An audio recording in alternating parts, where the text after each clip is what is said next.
Alright, so in the last video, we talked about how Mereoleona was coming January 30th, and we actually found out that Yami and Luck were not just scrapped, it's just that they decided to restructure how the banners will be coming out, and now pickup units come at the end slash beginning of a month, and then we have the seasonals coming mid-month now. So Yami and Luck are still coming out. They're coming January 11th in 2 weeks time. So now it kind of makes me think that we're more so going to have the pickups being the more important units, because they come at the beginning of a season, and usually whenever it's the beginning of a celebration, it's always like the most hype in a way. So technically now every pickup going forward, including Zora and Vanessa at the end of February, are going to be insane, right? So we got to look at this. We're going to be looking at Mereoleona's kit, and then also Yami and Luck's timestamps below. Now that we know that these kits are pretty much confirmed, they have not been changed. So for the most part, besides the numbers, obviously we're looking at some pretty good stuff for the JP version in the next 2 months. So I'm very excited. Now, Mereo is going to obviously be a DPS and a burn unit, and what's great about burn is that it's actually really good. We have a really good unit, that Fuego, who destroys barriers and also does more damage per burn. So him with units like Mereo is going to be great. But then besides that, there's Charmy, who is just very good at keeping herself alive, applying burns and just doing big damage with her pumpkin. And then Magna, who keeps on applying stuns, gets an extra turn when he kills someone, and then removes barriers on that same ult. It's going to be crazy, right? The 3 burn units plus Mereo, just kind of wanted to give you guys that little kind of introduction to burn. So Mereo, burn unit, DPS, right? She's going to be a fest unit, which I think might be a problem, but we're going to have to see going up to it. But I think people will now be more ready and understand how it works. And I mean, I think it's going to be fine personally, especially since if you got Black Costa early, you were technically able to buy more tickets for future ones, and I currently have 5 limited tickets, multis already saved up. So yeah, now getting into her kit, skill 1 inflicts burn on an enemy, single target, and then if the enemy already suffers from a DOT, you apply taunt.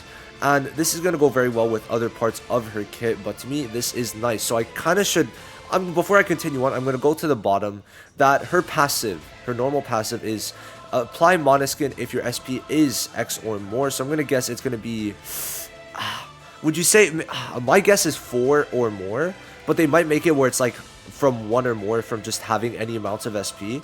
But I'm going to say it's if you have 4 or more for now. And what Monoskin does is if you have, where is it? Oh, here, sorry. Blocks all stuns and reduces damage received by X%. My guess is if it's even just 30%, this is going to make her crazy. Because if you've ever played with William, right, that is a 34% damage reduction. And 34% damage reduction is insane. It makes DPS tanky as shit. So if Mereoleona gets that, to me, that's going to be really good. Okay, really, really good. And I mean, just getting that plus stun block for free is insane. Okay, so I just wanted to kind of talk about her Monoskin, right? Now, her skill 2, that's just an extra part of her kit. It doesn't, like, restrict her like Black Asta, where it unlocks certain parts of her kit. No, it doesn't. It's just giving her damage reduction, which is good because, like, the taunt, at least when she taunts the person, it won't be bad for her because she's not going to be taking insane amounts of damage. And if you apply counter on her, where, to be fair, right, you can easily because of the fact that Luck gives AoE counters now, Charlotte does too. I feel like I'm missing something. I guess William in a way, right? Now, skill 2 is an AoE that inflicts burn on everyone. And just having an AoE burn, this is the first, like, guaranteed AoE burn besides Fauna. And why this is good is because of the fact that Fauna was not the most, like, great unit for burn. But she's gonna, like, Mereo's gonna work a lot better with burn than Fauna. And her having an AoE is great. And what else it does is it removes a barrier on the AoE, which is Black Asta's skill 2, where it's an AoE when you have anti-magic. But Asta needs to be below 40% HP to remove the barrier, where Mereo just removes the barrier on the target. Remember, only on the target, not on everyone, only on the target. But still, AoE, getting the burn, and then one person essentially guaranteed dead is insane. Now, her ult is a, what's it called? A single target. And if there is a burn on the enemy, they take a stun, which is great. And then for every instance of burn, you do more damage. If this is anywhere near Magna's, where I believe, I'm kind of blanking, but let me search it up. I think Magna's was 30 or 45%. And if it's anywhere near that, her being able to do this would be insane, okay? It would really be insane being able to get that extra damage, because even if she doesn't have the barrier removal like Magna on his ult per se, getting that extra burn damage, Magna is 40%. I could see that being anywhere from 60 to 80%, okay? She's a Fest unit, so you could expect some crazy things from her. So yes, to me, 60 to 80% does seem quite, right? And then also, what else she does is she attacks after removing immortality from an enemy, and then you also apply immortality immunity to the enemy. So let's say they have immortality, then you remove it, and then you attack. But if they don't have it, and you're going to attack them, and then they're going to get it, they still won't have the immortality because you attack after applying immortality immunity. So if they have it before, or they're going to get it after you attack, it's not going to work. So no matter what, it's a guaranteed kill there, which makes it pretty interesting how immortality immunity works, right? So that to me is nice. Her damage is going to be insane. I'm going to guess she might have the best stats in the game. And I'm expecting either very high defense with her high magic attack and attack, or very high speed. But I don't know if they would give Merio very high speed. I don't really remember like the intricacies of how exactly Merio works, but I could see it work, right? Now, passive is... okay, we already talked about how the Monoskin works, right? And then the Awakening passive makes Monoskin very strong, in where it applies DOT. Well, never mind. I was thinking of the wrong part, but if you have Monoskin up, you cannot be having any DOTs, which is pretty good now that we're having more DOTs come in. A lot of burns, right? We've also got luck.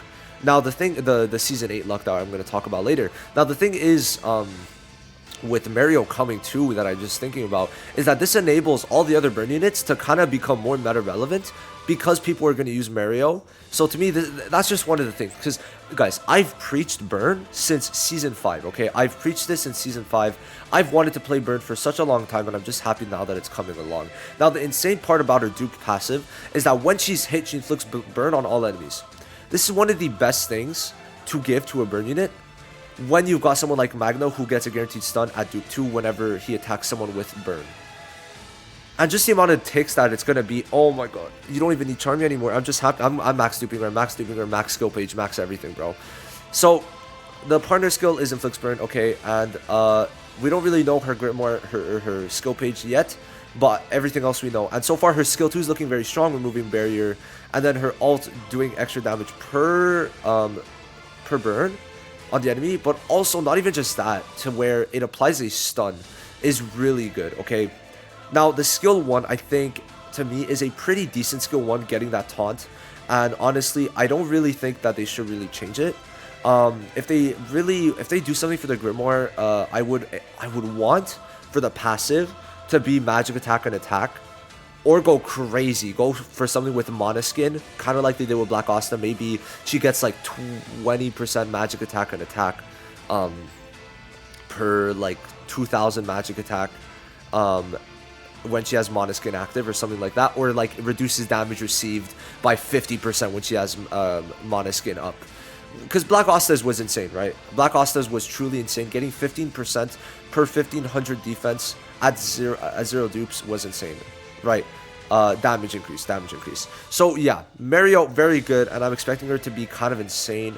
But now let's go to the other units, and that is the Yami, okay, and the Luck, who are on their own banners. So you gotta kind of consider what type of unit you want to summon on. I don't think you guys should be summoning on both.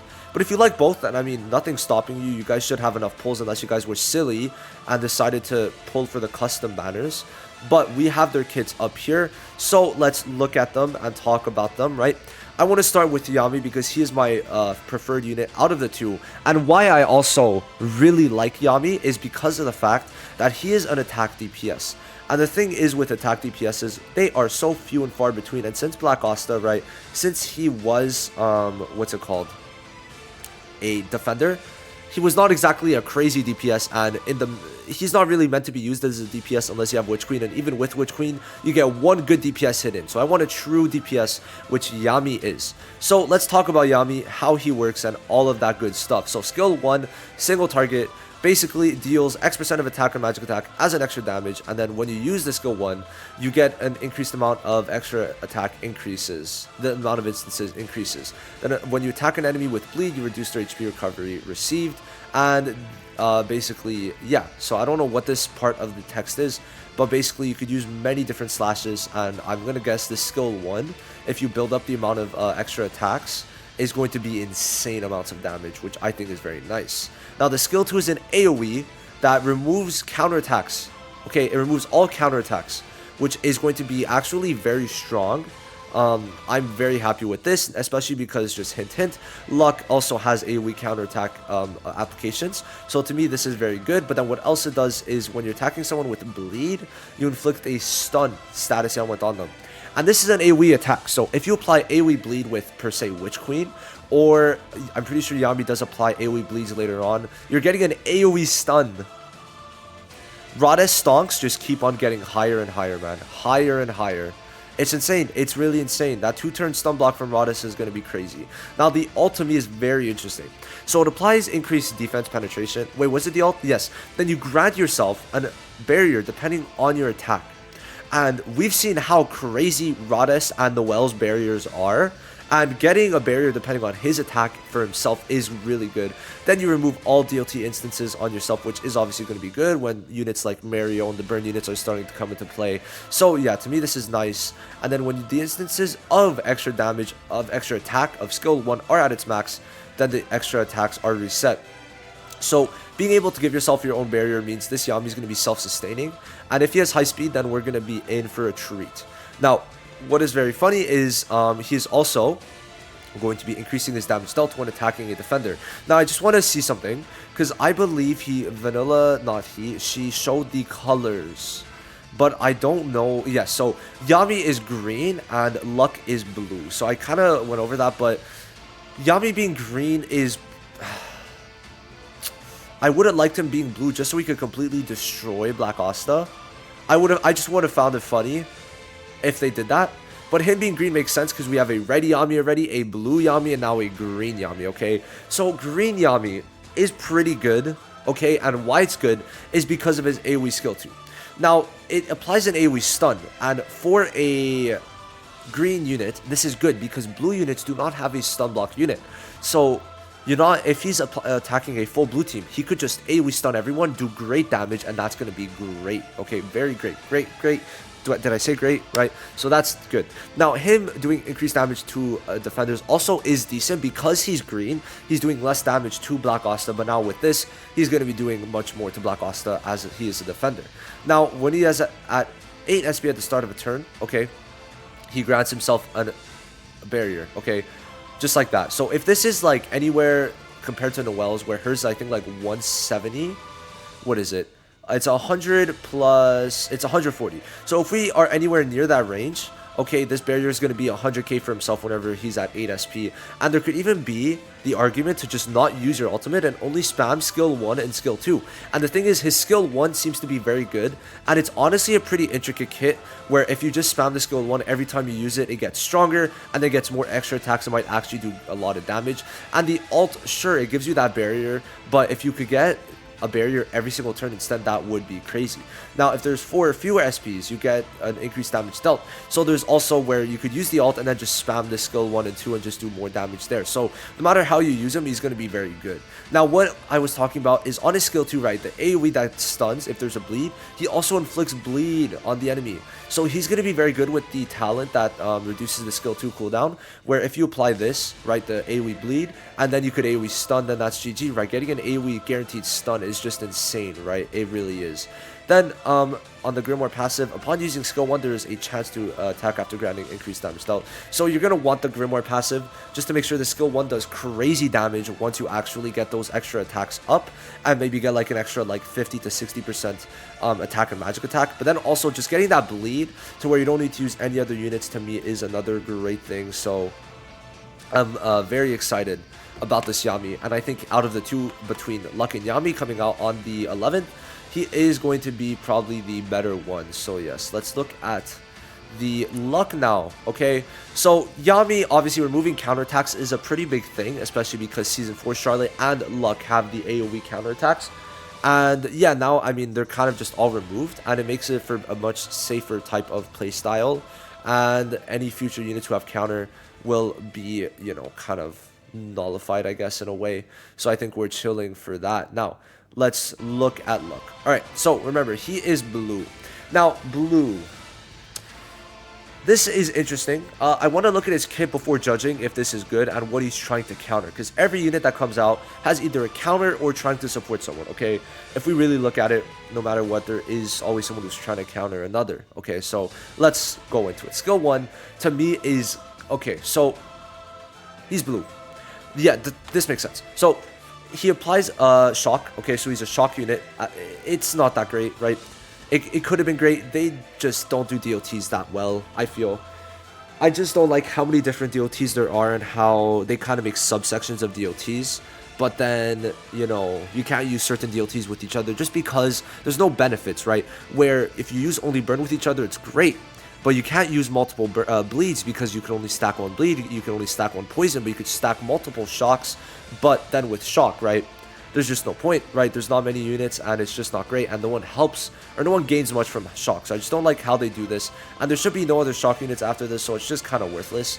But what he does on his skill 1, which is a repeatable skill, is that he removes barriers every time he uses the skill 1, and he's a blue unit, and guess who gives themselves barriers? Red Noelle. So to me, this is just like a very easy way to kind of make sure Noelle kind of stays out the meta for good, because at this point, Noelle's always there. But she's never really scary. Like, she, to me, is not really that great of a unit. Now, she's just there. And she's annoying. But that's all she is. Like, I could honestly be comfortable ranking her at S rank. I'm not gonna lie. Because we got too many units now in the top ranks that don't really need... Or don't care about her. If I'm being honest, that don't care about her. Okay? Like, if we look at it, full blue teams, they're not really suffering from Noelle. And then a burn team is just plummeting through Noelle. So I'd say that overall, it's pretty fine to me. I don't know. And especially now with Mario removing barrier, and then all these barriers that we're getting from other ways, right? There's not much of a need for Noelle. But this just kind of solidifies it where Luck is just going to be able to remove barrier no matter what every time he uses skill 1. And he's a blue unit, so that's kind of an insta-kill. Now, skill 2, AoE, okay? Increase counterattack duration and also grants all allies counterattack. So if you reduce the skill 2 cooldown by the talent that reduces it, you could spam counters and basically just increase your counter cooldown or counter duration, and that to me is pretty decent. If you use him with Charlotte though, this is going to be crazy now. That's probably another reason why he's blue, so that you could use him with Charlotte, increase the counterattack duration from Charlotte's ult. And if you have Charlotte max dupe, okay, she gets the counterattack for 2 turns. And this is going to bring it up to 3 turns. So to me, this is very nice, but it also makes sense why they brought Yami in, and also because he's green, to stop the counterattack team. Okay, they're both blue, Luck and Charlotte. So now you got, obviously, if you don't have Yami in your team, that counterattack team will be vicious. 3-turn counterattacks if you use Luck's counterattack increase and Charlotte max dupe is going to be crazy. So they're like, yeah, at the same time, we have to kind of chill it and calm it down, right? I kind of like that they're releasing both, like the counter and also just the buffer for counterattacks in the same thing. To me, it's pretty interesting. Now the ult shocks and then deals extra damage per the amount of counterattacks on allies. So, you know, you can maybe get an extra 60 to 100% increased damage from this, or attack and magic attack. Now, if you have counterattack on yourself, you do extra damage, and then if you have counterattack on your dupe passive, you're going to be getting reduced damage taken. And then at max dupe, when you're attacking an enemy who is taking shock, you get an SP buff. So I guess it's just there to kind of sustain yourself a bit, but it's really not going to be that good. Now the combo is going to be increasing damage if you're attacking someone with DOT, and then the Grimoire skill on skill 2 is going to be adding shock. So it's going to be an AoE shock, which is just going to be a bit of damage, not going to be the craziest, but at least it's going to help if you have a max dupe to get the extra SP boost. And if this is like 2 or 3, this to me instantly becomes worth it. But to be fair, Luck's ult is probably the weakest part of his kit, so there is that. Then his Grimoire passive is you get an increased all attack buff with a chance to get the buff if you have counterattack present on self. So unless this is like 50% all attack buff, I don't think it's that worth it to get the skill page. But yeah, no, Luck is looking pretty good, and he's going to be a fun unit to play as long as there's no Yami on the team. But that Yami is going to be crazy, taking off counters, taking or guaranteed stunning, right? So yeah, I'm very excited for the 3 units we're getting in January, and I honestly just can't wait, man. I can't wait. This is going to be an insane month for January and February, bro. Bro, if those seasonals are good, probably the best month of Black Clover. Probably. Zora, Destiny, Vanessa, and 2 good seasonals, yes, sir. Like, January, February is probably going to be just peak. Peak Black Clover. Peak. And yeah, let me know what you guys think of the 3 units mentioned in this video, and I will see you guys in the next one. Peace.